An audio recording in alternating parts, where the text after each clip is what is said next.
how to remove app access from Facebook.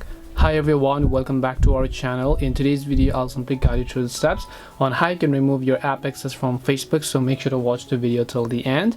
So if there are games or apps that you want to remove access from your Facebook account, it's very simple, because all you have to do is simply go ahead and first of all launch the Facebook application here and then make sure that you're signed into the account. Then you simply want to make sure to tap the three lines icon that you can find here, and then you want to make sure to tap the gear icon that you can find to come to the settings and privacy page.